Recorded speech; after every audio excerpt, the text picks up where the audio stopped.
السلام علیکم ورحمۃ اللہ تعالی وبرکاتہ۔ نحمدہ ونصلی ونسلم علی رسولہ الکریم، اما بعد فاعوذ باللہ من الشیطان الرجیم، بسم اللہ الرحمن الرحیم۔ ان اللہ وملائکتہ یصلون علی النبی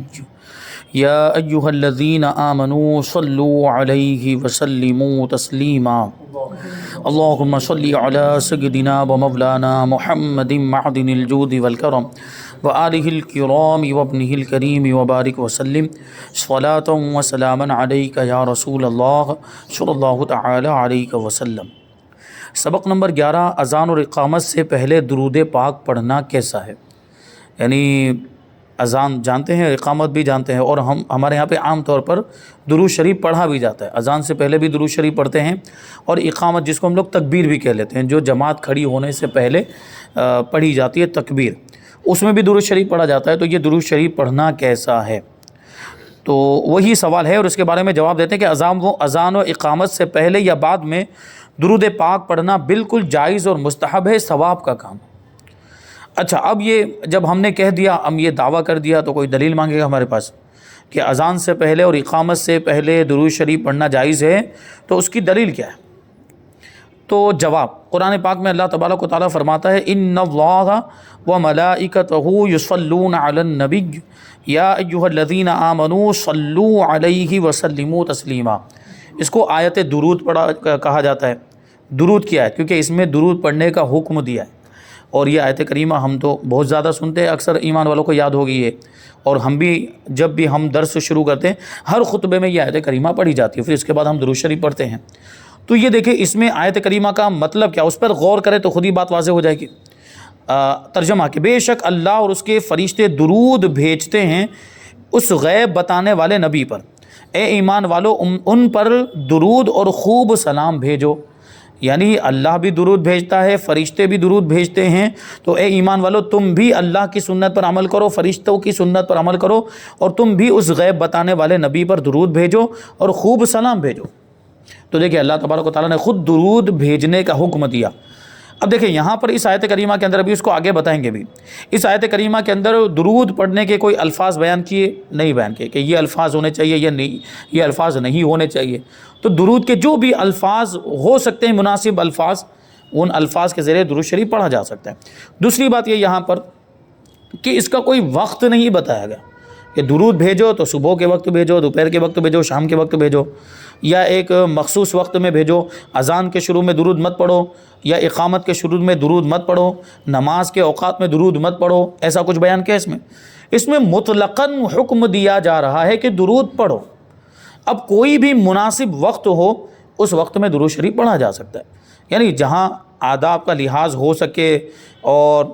جو جگہ ایسی اچھی پاک جگہ ہو، مناسب جگہ، وہاں درود شریف پڑھا جا سکتا ہے، اور وقت کی بھی کوئی پابندی نہیں۔ تو اذان سے پہلے بھی پڑھا جا سکتا ہے، اقامت سے پہلے بھی پڑھا جا سکتا ہے، بلکہ اذان کے بعد بھی پڑھا جا سکتا ہے۔ جب نماز میں درود پڑھا جا رہا ہے تو نماز کے آگے پیچھے کیوں نہیں پڑھ سکتے؟ نماز میں آتا ہے کہ نہیں درود شریف؟ درود ابراہیم پڑھتے ہیں، وہ بھی تو درود شریف ہے۔ تو نماز سے پہلے یا نماز کے بعد، چونکہ اذان نماز سے پہلے ہوتی ہے، اس میں اگر درود شریف پڑھ دیا تو کیا حرج ہو گیا؟ اور اس میں کون سی خرابی ہے؟ کوئی خرابی نہیں۔ تو اس آیت کریمہ سے ہی ثابت ہوتا ہے کہ درود شریف کسی بھی وقت پڑھا جا سکتا ہے، یعنی کسی بھی مناسب وقت میں، کسی بھی مناسب جگہ میں پڑھا جا سکتا ہے، اس کی کوئی قید نہیں ہے اور اس کی کوئی پابندی نہیں ہے۔ فرماتے ہیں قرآن پاک کی اس آیت مبارکہ میں اللہ کریم نے درود پاک پڑھنے کا حکم دیا، اور اس میں نہ تو کوئی الفاظ مقرر فرمائے کہ انہی الفاظ کے ساتھ درود پڑھو، اور نہ ہی کسی وقت کی قید لگائی ہے کہ اس وقت پڑھو اور اس وقت نہ پڑھو، یعنی کسی بھی وقت پڑھا جا سکتا ہے۔ حدیث شریف میں ہے کہ جس نے اسلام میں ایک اچھا طریقہ ایجاد کیا تو اس کے لیے اس کا اجر ہے، یعنی اچھا طریقہ ایجاد کرنے کا اجر ہے، یعنی ثواب ہے، اور جو اس پر عمل کرے گا اس کا اجر ایجاد کرنے والے کو ملتا رہے گا۔ یعنی اچھا طریقہ ایجاد کیا تو ظاہر سی بات ہے اس کے بعد بھی آنے والے لوگ اس طریقے پر عمل کریں گے، تو جتنے لوگ اس اچھے طریقے پر عمل کریں گے تو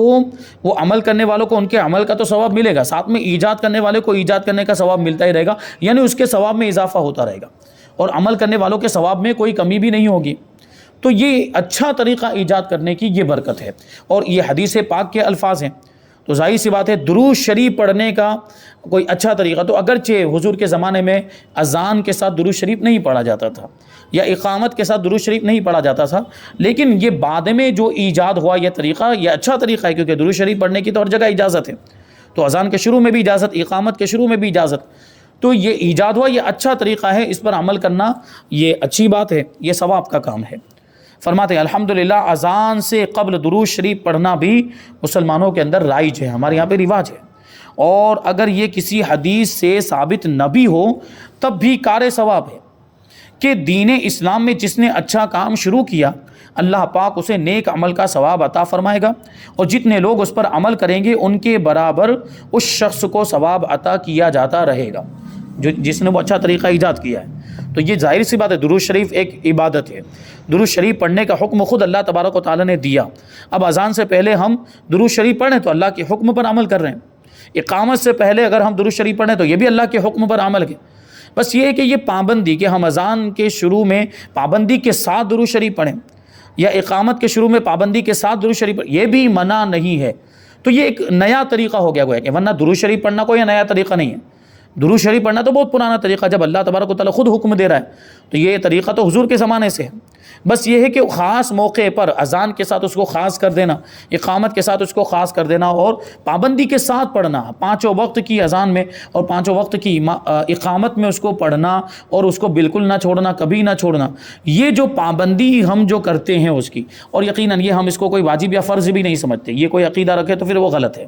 یعنی اگر درود شریف نہیں پڑھیں گے تو اذان ہی نہیں ہوگی، یا درود شریف نہیں پڑھیں گے تو اقامت نہیں ہوگی، ایسا ہمارا عقیدہ ہے بھی نہیں،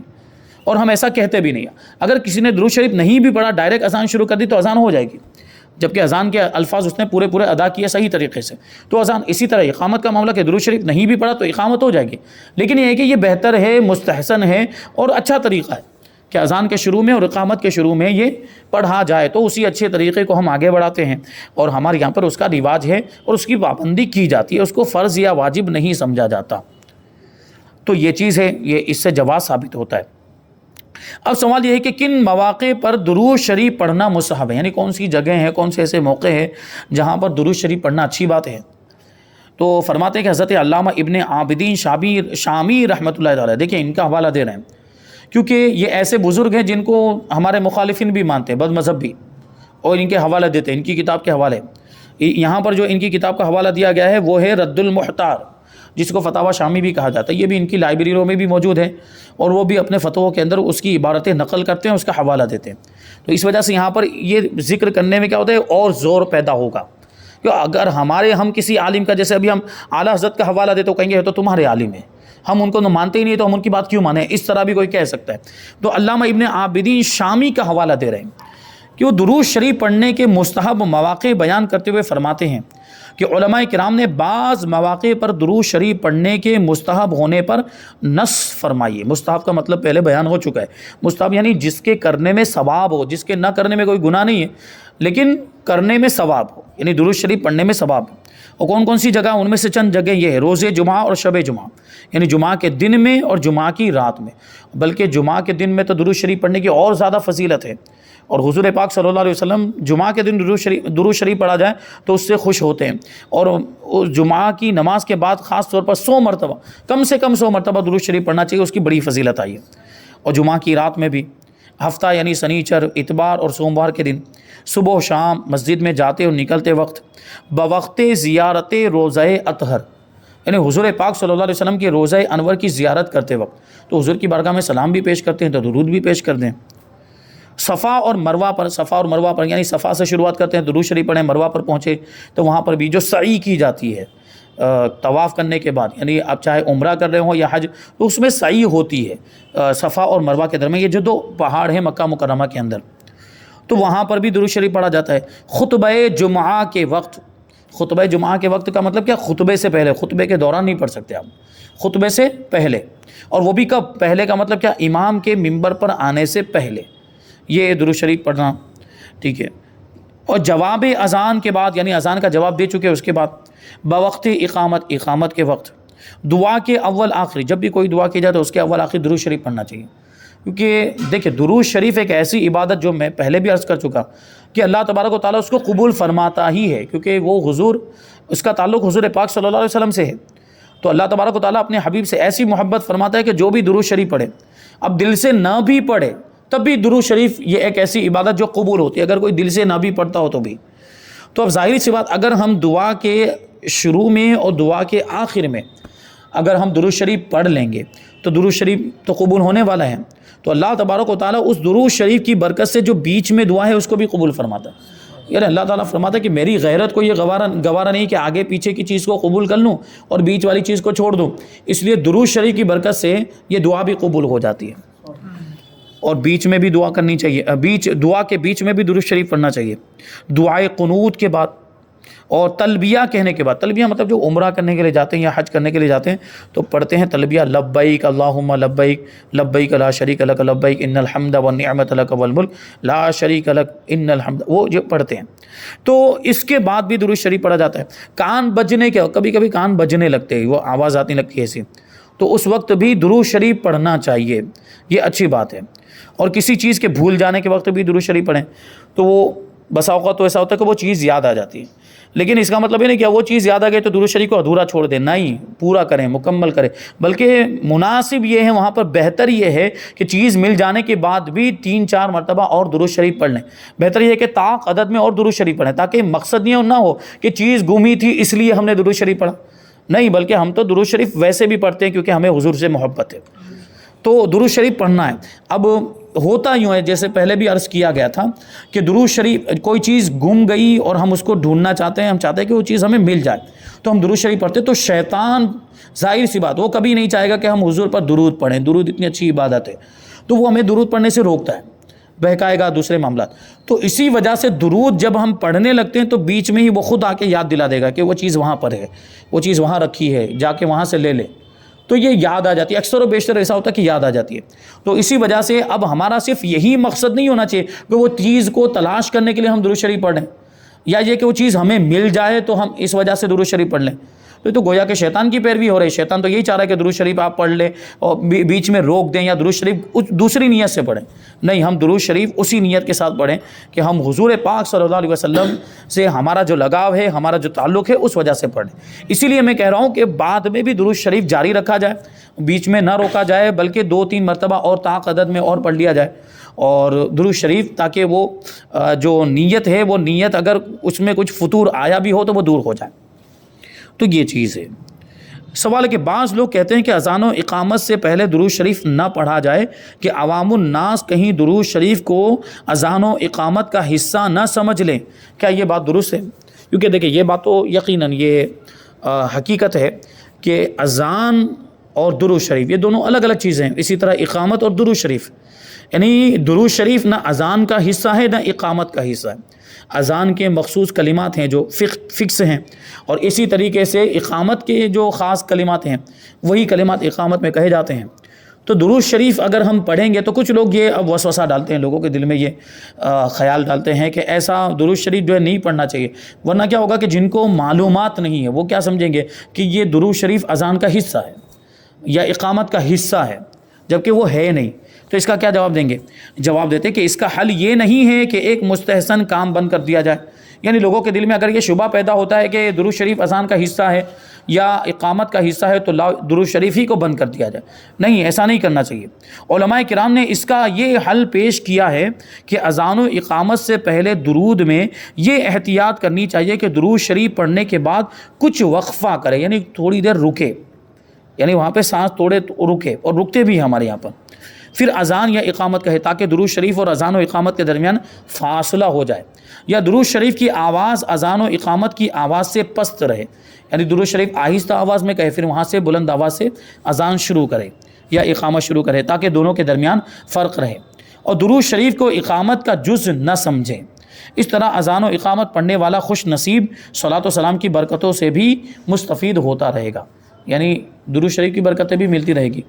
تو اگر کسی کے دل میں یہ شبہ پیدا بھی ہوتا ہے تو اس کے شبے کی وجہ سے ہم درود شریف بند نہیں کریں گے، بلکہ اس کا ایک اچھا طریقہ اختیار کریں گے جو علماء نے ہمیں بتایا، کہ تھوڑا فاصلہ کر دیں یا آواز سے فرق کر دیں، کہ اس کی آواز آہستہ ہو اور اذان کی آواز تھوڑی تیز ہو، تو ویسے بھی فرق معلوم ہو جائے گا. اور ویسے عوام جو ہے عوام بھی جانتی ہے کہ درود شریف الگ ہے اور اذان الگ ہے. اذان کہاں سے شروع ہوتی ہے, اس کے کلمات کیا ہیں, سب جانتے ہیں کہ درود شریف اور اذان دونوں الگ الگ چیزیں. اسی طرح درود شریف اور اقامت دونوں الگ الگ چیزیں. کوئی اس کو حصہ نہیں سمجھتا, درود شریف کو اذان و اقامت کا حصہ عام طور پر کوئی نہیں سمجھتا. یہ تو کوئی بہت زیادہ کوئی ایسا آدمی ہو جس کا دین سے کوئی تعلق ہی نہیں ہے, بہت دور بالکل جانکاری نہیں ہے, ہو سکتا ہے اس کے ذہن میں یہ بات آ جائے, لیکن عام طور پر ایسا نہیں ہوتا ہے.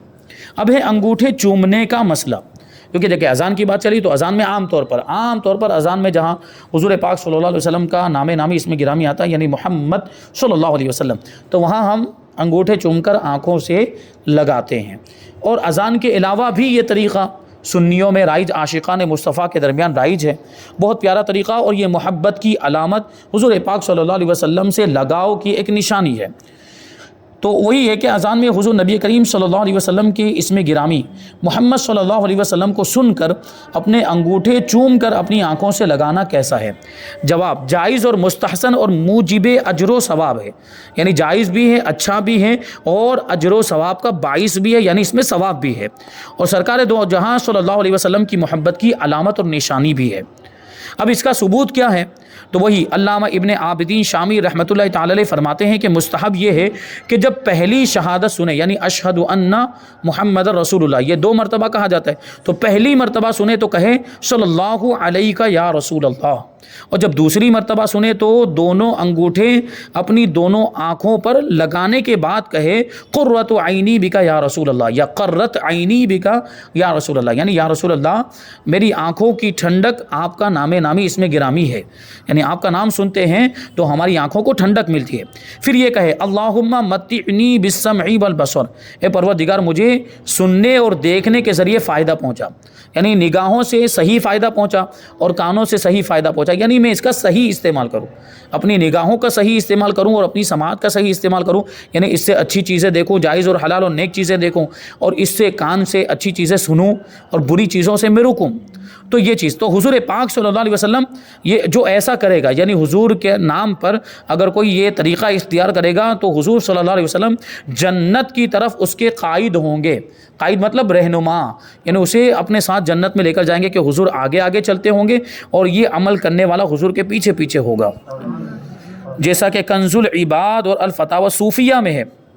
اور کتاب الفردوس میں ہے کہ جس نے اذان میں اشہد ان محمد رسول اللہ سننے کے بعد اپنے دونوں انگوٹھوں کو بوسہ دیا, یعنی چوما, تو جنت کی صفوں میں اس کا قائد اور داخل کرنے والا ہوں گا. یعنی حضور اس کو خود جنت کی صفوں میں لے کر جائیں گے, جو جنتی ہوں گے ان کی صفوں میں حضور اس کو لے کر جا کے داخل کریں گے. کیونکہ دیکھیں یہ حضور کی محبت کی وجہ سے ایسا کرے گا. کوئی بھی مسلمان, سنی مسلمان عاشق رسول, یہ حضور کی محبت میں ایسا کرتے ہیں. تو ظاہر سی بات ہے جو حضور کی محبت میں اپنے انگوٹھوں کو چوم رہا ہے تو حضور بھی اس سے خوش ہوں گے, حضور بھی راضی. اب جب حضور راضی ہوں گے تو ظاہر سی بات, جس سے حضور راضی ہو گئے وہ جنتی, اور حضور اس کو جنت میں لے کر جائیں گے محبت کرنے والوں. اور یہ بھی تو فرمایا گیا کہ انسان اس کے ساتھ ہوگا جس سے دنیا میں محبت کرتا تھا. تو ہمیں دیکھنا ہے کہ ہمیں کس کے ساتھ رہنا ہے. تو یقیناً ایک ایمان والا جو عاشق رسول وہ تو سب سے زیادہ حضور ہی سے محبت کرتا ہے, اور حضور کی محبت سے زیادہ کسی اور کی محبت ایک ایمان والے کے دل میں نہیں ہوتی. وہ اپنے ماں باپ, اپنی اولاد, اپنے جان مال, ساری چیزوں سے زیادہ حضور سے محبت کرتا ہے. تو اس محبت کا صلہ اسے ملے گا کہ حضور کا ساتھ نصیب ہوگا اور حضور اس کو جنت میں اپنے ساتھ لے کر جائیں گے. اب ایک سوال ہے کہ انگوٹھے چومنے کے بارے میں کوئی واقعہ ہو تو وہ بھی بیان فرمائیں. تو اعلیٰ حضرت امام احمد رضا خان رحمۃ اللہ تعالی علیہ مسند الفردوس کے حوالے سے فرماتے ہیں کہ حضرت ابو بکر صدیق رضی اللہ تعالیٰ عنہ سے مروی ہے کہ جب حضرت ابو بکر نے مؤذن کو اشہد ان محمد رسول اللہ کہتے ہوئے سنا تو انہوں نے یہ دعا پڑھی, وہ جو اوپر دعا لکھی ہے وہ, اور دونوں کلمے کی انگلیوں کے پورے جانب زیریں سے چوم کر آنکھوں سے لگا, یعنی نیچے والا حصہ, یہ پورے کا نیچے والا حصہ یہ چوم کر انہوں نے آنکھوں سے لگایا. اس پر حضور اقدس صلی اللہ علیہ وسلم نے فرمایا کہ جو ایسا کرے جیسا میرے پیارے نے کیا, یعنی جیسا صدیق اکبر نے کیا, تو اس کے لیے میری شفاعت حلال ہو جائے گی, یعنی وہ میری شفاعت کا مستحق ہو جائے گا, حقدار ہو جائے گا, کیونکہ یہ حضور کی محبت میں ایسا. تو یہ حضرت ابو بکر صدیق رضی اللہ تعالیٰ عنہ کی سنت ہے, اور حضرت ابو بکر نے انگوٹھے چوم کر, انگلیوں کو چوم کر آنکھوں سے لگایا. حضور نے یہ منظر ملاحظہ بھی فرمایا اور منع بھی نہیں فرمایا. اس کا مطلب کیا ہے کہ یہ کام جائز ہے. اگر یہ کام ناجائز ہوتا یا غلط ہوتا تو حضور روک دیتے, ابو بکر ایسا مت کرو, لیکن حضور نے منع نہیں فرمایا بلکہ بشارت دے رہے ہیں، حضور خوشخبری سنا رہے ہیں کہ جو ایسا کرے گا جیسا میرے پیارے یعنی صدیق اکبر نے کیا، اس کے لیے میری شفاعت حلال ہو جائے گی۔ آگے سوال کہ اگر یہ دلائل نہ ہوتے تو کیا پھر بھی ایسا کرنا جائز ہوتا؟ یعنی حدیث سے دلیل آ گئی اور ابن عابدین شامی یعنی علامہ ابن عابدین شامی نے بھی فرما دیا، تو اگر یہ دلیل نہ بھی ہوتی تو کیا یہ جائز ہوتا؟ جواب جی ہاں، اگر اس کی کوئی خاص دلیل نہ بھی ہو تو شریعت کی طرف سے اس کی ممانعت نہ ہونا ہی اس کے جائز ہونے کے لیے کافی ہے۔ کیونکہ دیکھیں شریعت کے اندر جو چیز ناجائز و حرام تھی اس کو قرآن و حدیث کے اندر بیان کر دیا گیا ہے، یا قرآن و حدیث کے اصول کی روشنی میں جو چیز ناجائز ہوتی ہے وہ ناجائز ہوگی، لیکن جس چیز کی حرمت یا اس کا ناجائز ہونا یا اس کا گناہ ہونا، اس کا برا ہونا قرآن و حدیث کے اندر بیان نہیں کیا گیا، یا قرآن و حدیث کی روشنی میں ان کے اصول و قوانین کی روشنی میں اس کا برا یا گناہ ہونا ثابت نہیں ہوتا، تو ایسی ہر چیز جائز ہوگی اور مباح ہوگی جب تک کہ کوئی دلیل نہ آ جائے۔ تو اس کے بارے میں بھی آپ دیکھیں، انگوٹھے چومنے کے بارے میں قرآن و حدیث میں کہیں پر بھی منع نہیں فرمایا گیا، اس کا مطلب یہ ہے کہ یہ جائز ہے۔ جو اس کو ناجائز کہتے ہیں ان پر لازم ہے کہ وہ دلیل لا کر دیں، اور ان کے پاس اس کے ناجائز ہونے کی کوئی دلیل نہیں ہے، کیونکہ یہ چیزیں اصل کے اعتبار سے جائز ہے جب تک کہ شریعت منع نہ کر دے۔ یہی وجہ ہے کہ اذان کے علاوہ بھی محبت و تعظیم کی وجہ سے حضور سرور دو عالم صلی اللہ علیہ وسلم کا نام مبارک سن کر انگوٹھے چوم کر آنکھوں سے لگانا جائز اور مستحسن ہے، یعنی یہ اچھا کام ہے اور حضور پاک صلی اللہ علیہ وسلم کی محبت کی علامت ہے۔ یہاں پر یہ بیان مکمل ہوا۔ اب اس کے بعد ہے قبر پر اذان دینا۔ ہمارے یہاں پر یہ بھی رواج ہے، معمولات اہل سنت میں سے یہ بھی ہے کہ مردے کو دفن کرنے کے بعد اس کی قبر پر اذان دی جاتی ہے۔ تو یہ اذان دینا جائز ہے یا ناجائز ہے؟ کیونکہ بہت سے لوگ سمجھتے ہیں کہ اذان تو نماز کے لیے دی جاتی ہے، یہاں کون سی نماز پڑھنی ہوتی ہے؟ یہ شبہ پیدا کرتے ہیں لوگوں کے دماغ میں، یہ وسوسہ ڈالتے ہیں، یہ اشکال پیدا کرتے ہیں تاکہ لوگ اس کو غلط سمجھیں، حالانکہ ایسا نہیں ہے، اس کی دلیل ہمارے پاس ہے۔ پھر بڑی راتوں میں عبادت کرنا، خاص طور پر اس پر بھی اعتراضات ہوتے ہیں، تو اس کو بھی یہاں پر انشاءاللہ ہم شامل کریں گے۔ بڑی رات جیسے کہ شب معراج ہے، شب براءت ہے، شب قدر ہے، تو یہ سب مبارک راتیں ہیں، ان راتوں میں خاص طور پر جو عبادتیں کی جاتی ہے، تو اس کے تعلق سے انشاءاللہ یہ ایک تفسیر ہے، اس کو ہم آئندہ درس میں شامل کریں گے۔ اللہ تبارک و تعالیٰ کی بارگاہ میں دعا ہے کہ جو کچھ بھی بیان ہوا اس پر ہم سب کو عمل کرنے کی توفیق عطا فرمائے۔ وما علینا الا البلاغ۔ السلام علیکم۔